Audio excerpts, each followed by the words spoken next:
In the headlines, APC presidential candidate Bola Tinubu says he is fit to run for office as PDP candidate Atiku Abubakar unveils economic recovery plan. Experts say cases of abduction reduced by 28% in August as troops scale up operations across the country. Flood kills 37, displaces thousands in Adamawa. And on the foreign scene, Indonesia announces investigation into Malang football disaster. Hello and welcome to Trust News Update. I'm Dashan Husseina Usman.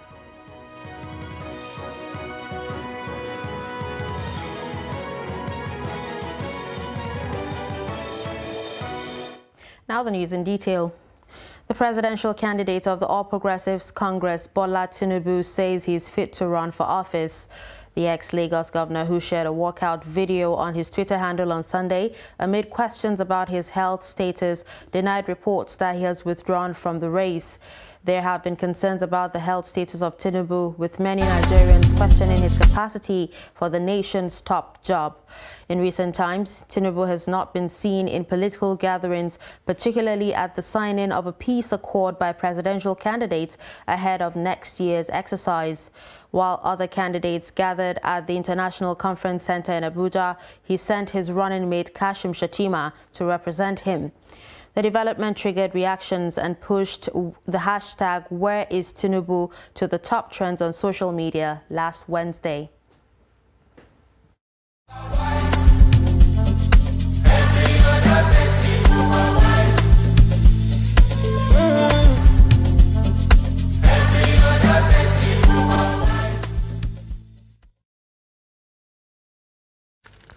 Meanwhile, the presidential candidate of the People's Democratic Party has taken to the dance floor to unveil his program of the economic recovery for the country.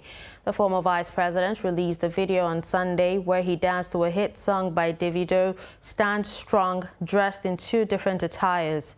Reports say the move follows criticisms about his age from teeming Nigerian youths who are asking for a younger president for the nation.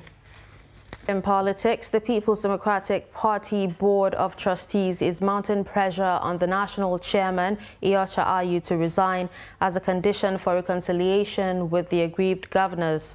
Barring a last-minute change of mind, the advisory board may ask him to quit for a candidate from the south.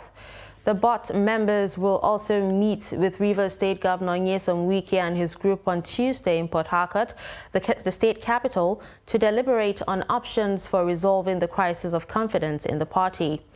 There was pressure on Wike last night not to shun the BOT delegation, but it was not clear whether or not the presidential candidate Atiku Abubakar and Ayu will accept the BOT's advice. The presidential candidate of the new Nigerian People's Party, Dr. Rabiu Musa Kwankwaso, says Nigerians believe that his party will take the country to a greater position. Kwankwaso said this on Sunday in an interview with journalists in Jos after he commissioned campaign offices in Jos, the Plateau State capital. Ado Musa completes the report.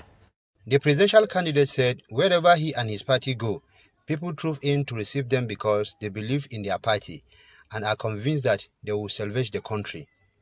People would see and touch our supporters, and these are committed supporters, people who very much believe in our ideology, people who believe that if we are given the opportunity, we are in position to change many things for the better.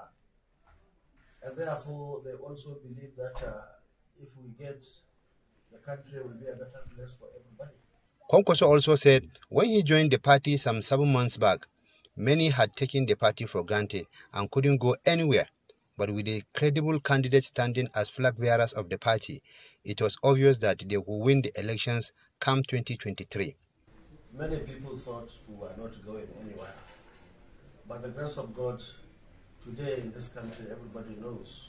Even the opponents who had wanted to downplay the party to show that we are not there, Some would say we have no money.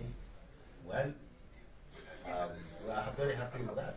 If you say we don't have money, we'll ask you how much did you borrow, how much did you give us to establish a political party, to establish ESCO across the country, to establish all the offices, to establish all our candidates. I'm sure you must have seen we have close to 100%. No party in this country can boast of having better or more candidates than NNPP. The presidential candidate appreciated the party members in the state for the warm reception he got from them. Ado Musa, Trust TV News, Jos. The presidential candidate of the People's Democratic Party, Atiku Abubakar, has flagged off his presidential campaign office in Gombe State. The former vice president said the PDP might have made mistakes in the past, but the party is ready to correct them. Ibrahim Ismail reports. The PDP presidential candidate, who was received by a crowd of supporters, commissioned his presidential campaign office along Gombe-Bauchi Road in the state capital. The former PDP governorship aspirant, Jamil Ishaku Gamna, and other party stalwarts accompanied the presidential candidate to perform the function. When asked about the current crisis in the PDP, the presidential candidate said he is still making effort to reconcile members of the party. PDP is a very popular party. It's the oldest party in Nigeria. We might have made mistakes in the past, and we have realized we made mistakes, and we are ready to correct those mistakes, and we believe Nigerians will trust us because they have seen our performance before, and they can compare our performance and the performance of our opponents. I am still talking to aggrieved members of the party, and I believe at the end of the day we are going to get united and deliver good. The absence of former governor of Gombe State, Ibrahim Hassan Dankombo, who is in Wike's camp at the inauguration of Atiku's office, has triggered reactions from some party members, but PDP stakeholders responded to his absence. Although he's not here physically, but we assume we're going to have him, any moment from now. He has no option than to come back and join the people. Don't forget that he's also contesting for the seat of the senatorial, Gombe senatorial district. And he needs the PDP family for him to win. So we are waiting for him. Since 2003, the PDP has been in power in Gombe State before the incumbent Governor Inwa Hayar of the APC dislodged the party in 2019. From Gombe, Ibrahim Ismail reporting for Trust TV. The Independent National Electoral Commission has said the nation's registered political parties must disclose the sources of their campaign funds and keep to the rules guiding campaign financing and spending limits. The INEC chairman, Mahmoud Yakubu, said this in an exclusive interview with Trust TV. According to him, there are also limits for what individuals can contribute to campaign financing, as individuals can only make contributions subject to certain limits. The INEC boss reiterated that parties cannot receive financial contributions from outside the country, adding that any money received by any party from outside the country must be transferred to the Commission. The full interview is scheduled to air on Trust TV's 30 Minutes at 7 p.m. this Monday. The limits are in the law, actually. Remember, it wasn't 5 billion. Under the old law, it's the new Electoral Act that set the limit for 5 billion for presidential. And then it sets other limits for other elections, from governorship down to councillorship in the FCT. The FCT is the only part of the country where INEC conducts local government elections. So these are in the law, and they must be obeyed and respected. There are also limits for what individuals can contribute to campaign finance. Individuals can make contributions subject to a certain limit, and the party also has its own limitations as to what it can spend, including where the money is coming from and the responsibility for full disclosure for transparency. The law says that parties cannot receive financial contributions from outside the country. And if there is any money received by any party from outside the country, such funds must be transferred to the Commission. But there is another dimension to the foreign issue you have raised. At present, Nigerians only vote in Nigeria because the law says that you only vote where you are registered. and we don't have registration centers or polling units outside Nigeria. So there has been advocacy by Nigerians living in the diaspora to be given the right to vote, as is the case in many other countries, even in West Africa. Again, is the law. The law says that voting is only allowed for those who are registered and domiciled in Nigeria, not outside the country. So there's been a lot of advocacy for Nigerians resident outside the country to be allowed to vote. We have also championed that cause. The Commission supports Nigerians living outside the country to vote. On security, cases of abductions went down by 28% across the country in the month of August when compared with July. A report attributed this to the ongoing security forces operations. An Abuja-based security risk management and intelligence consulting company, Beacon Consulting, captured this in its latest report for August 2022. The report, however, showed that 859 people were killed in the same period, with Borno and Kaduna states topping the chart with 349 and 79 fatalities. The report showed a 49% increase in fatalities and an 18% increase in the number of incidents compared with the previous month of July. The report indicated that there were 599 incidents across the country that resulted in 859 killings and 380 abductions, which affected 262 local government areas in 36 states. The report, titled Nigeria's Security Report, noted that the month of August was dominated by a visible increase in security forces action and the government claiming successes in the ongoing security operations across the country. Hoodlums on Sunday have invaded the Sokoto Rima residence of a businessman, Malam Muhammad, in Katsina and inflicted several injuries on him. The hoodlums broke into his house early Sunday and carted away phones, money and other valuables after beating their victim to a coma. There have been several cases of attacks in the Katsina metropolis where miscreants scaled the walls and broke into houses of their victims. Worried by the incessant attacks, residents are appealing to authorities to ensure regular patrol with a view to arresting the perpetrators. The police public relations officer in Katsina State told Trust TV's Abdullahi Yamadi that the command is yet to be notified of the incident.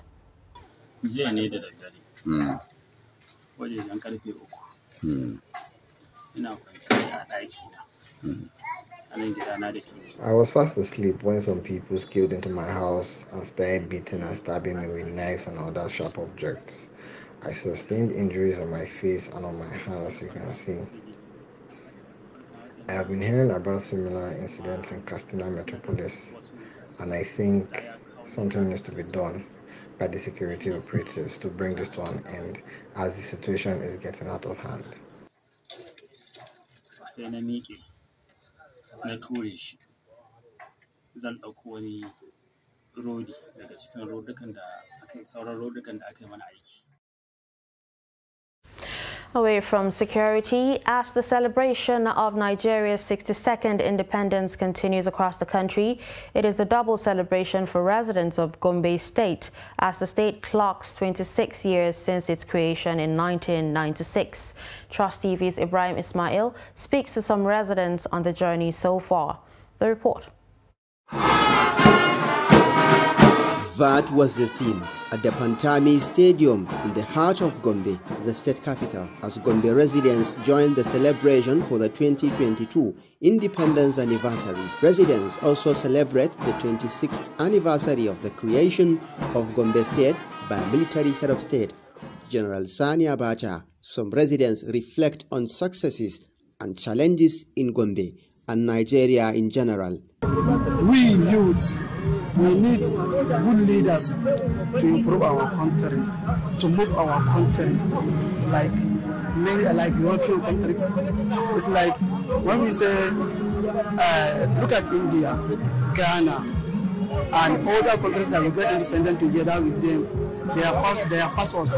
Muna samun gwamnoni masu zuciya wanda suna kawo mana abubuwa na ci gaba sosai. Our governors have been doing great for the development of Gombe State. Nigeria is also progressing. Nigeria ma alhamdulillahi muna ganin abubuwan ci gaba sosai. The lingering industrial action by members of the Academic Staff Union of Universities ASU over the alleged inability of the federal government to meet the demands of the lecturers is one of the major issues that dominated the 2022 independent celebration. Wa'anda su suke rike da ragaman mulki a ƙasar nan lalle muna da labarin cewa kyauta suka yi karatu. We are aware that the current leaders of the country studied under government scholarships for free, but we are denied the right to education with our money. In preparation for the 2023 general election, Governor Inouye warns politicians to shun violence. The governor gave the warning in a statewide broadcast. Our commitment to the rule of law and democratic tenets should not be mistaken for timidity. As the Chief Security Officer of the state, I will stand firm and deal decisively with any individual or group seeking to disturb our peace for political gains. The peace and security of our state are non-negotiable. With the current situation in the country, it is obvious Nigerians are clamoring for good governance that will develop the country in all sectors. From Gombe, Ibrahim Ismail reporting for Trust TV. You're watching Trust News Update. Coming up after the break. How beggars earn a living through almsgiving. Do stay with us. Which kind of wire you gonna need to light up your light? Oh man, the quality wire. Now which kind of cable you gonna need to light up your house? Oh man, the quality cable. Coleman quality. Coleman wire. Coleman durable. Coleman cable. Coleman can't. Coleman cable for any kind of project. Come and be the come and see, come and see. Come and be the Coleman won't light up your line. Come and be the come and see. Come and be the C-O-L-E-M-A-A. Quality, quality. Durable. Now come and be the Baba.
Trust TV, documenting the Nigerian story.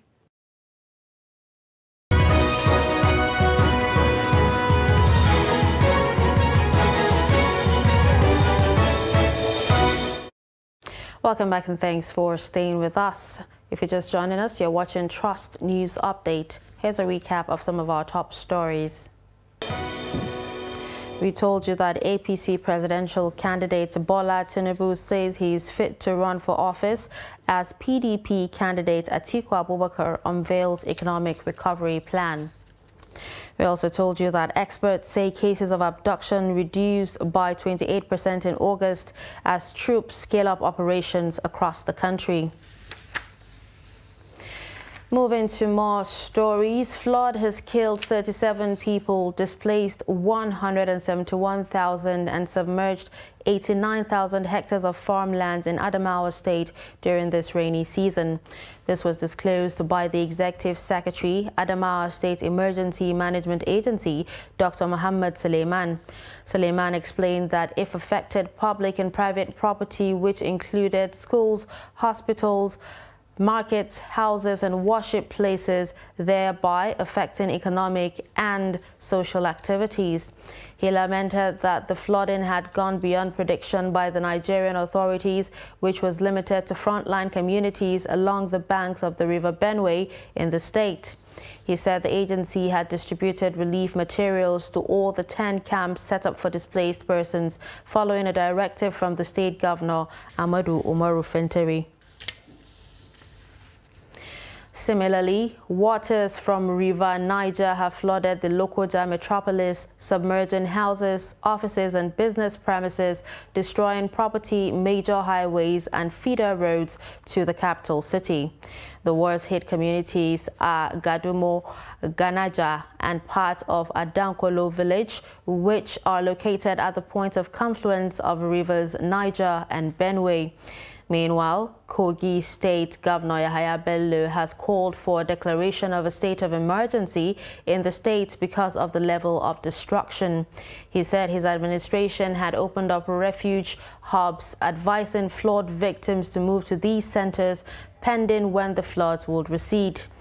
The National Inland Waterway Authority has deployed its staff to assist travelers at Ganaja-Lokoja Highway and ensure that commuters are not stranded. From National Inland Waterways Authority, since the flood has got to this level, NIWA has been able to provide life jackets for the people of this axis to ease their movement and to forestall the problem and the danger that can erupt from the activities of what is going on here. We have been able to provide them life jackets. Not only that, we have been able to regulate them, the number of passengers their boat can carry, which if we didn't do that, some will carry more than what the boat can carry, and that can lead to mishap of the boat. And NIWA presence is here to make sure that there is no casualty and there is no mishap of any boat. And since Monday that we have been on ground, God has been helping us. There is no casualty, there is no boat mishap, and we have been able to curtail the excesses of the boat riders. In the same vein, a family of 4 who were displaced by flood in Kogi State have sustained a second-degree burn from a gas cylinder explosion. The victims were rushed to Federal Medical Center Lokoja for treatment. The incident happened at their new abode at Adankolo, a suburb of Lokoja, where the flood victims have taken refuge from the surging River Niger water flood. The gas explosion victims are Musa Aminat, Mohammed Musa, Abdusalam Adizat and Halimat Sadia. The victims were trying to fix a gas cylinder when it exploded, inflicting 4 of them with life-threatening burns. Godwin Wambebe, a relation of the victims, said they spent all they have on their treatment since the incident occurred, soliciting the assistance of well-meaning citizens in the country to help save their lives.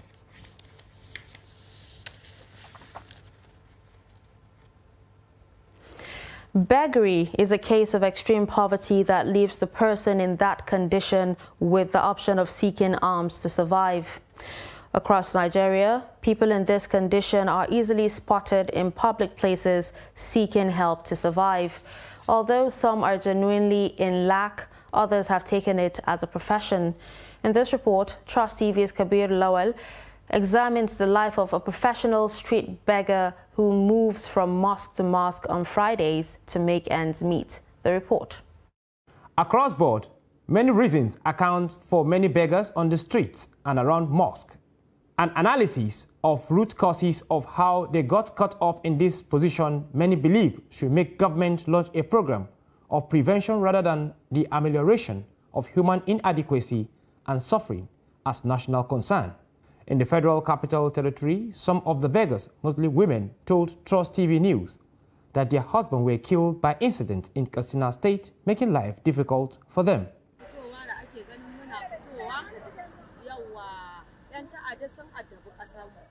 Our houses have been burnt, and we have been displaced, and we are helpless. We always come here to get what to eat. A study of street beggars living in squalid conditions in Nigeria has revealed that older adults in their 60s or older constitute a significant proportion of samples. Some boys who normally come to the mosque premises every Fridays also explain that they normally come there to eat food given to them by kind-hearted individuals and some money in the process. I cut nails. That's what I do for a living. And I come here to eat food every Fridays and get additional 1,500 naira anytime I come here. Imam Sharafuddin Alaga explained that the religion of Islam frowns at street begging and called on government not to relent in its efforts to provide the needed basic amenities to curb the menace of street begging. Is not encouraged by Islam, because Allah subhanahu wa ta'ala has placed human being in a high position with high esteem. We shouldn't relegate ourselves to street begging. Whoever is involved, Rasulullah says, "La shay'un amaru min as-salat." Some are forced into the streets to start begging for one reason or the other, but it is our responsibility, the who is who, the government, to do something to get them off the street from begging, especially the Muslims. It does not speak good well of us. It does not bring out the good image of Islam. Street begging is a challenge faced by many nations of the world. It is a worldwide phenomenon that requires global attention. Kabir Lawal, Trust TV News, Abuja. On the international scene, Indonesia will establish an independent fact-finding team to investigate a stampede at a football stadium in which some 125 people, including more than a dozen children, died. Indonesia's coordinating minister for political, legal and security affairs, Muhammad Mahfud, said the investigation into Saturday night's tragedy in Malang following a league game between arch-rivals Arema FC and Persebaya Surabaya FC would aim to work out what happened and identify the perpetrators. FIFA President Gianni Infantino said the football world was in a state of shock over what had happened. The sports world governing body, which prohibits the use of tear gas in stadiums, has asked Indonesian authorities for a report on the tragedy. And with this, we've come to the end of Trust News Update. Don't forget to follow us across all our social media platforms. I'm Dashan Husseina Usman. Thanks for watching.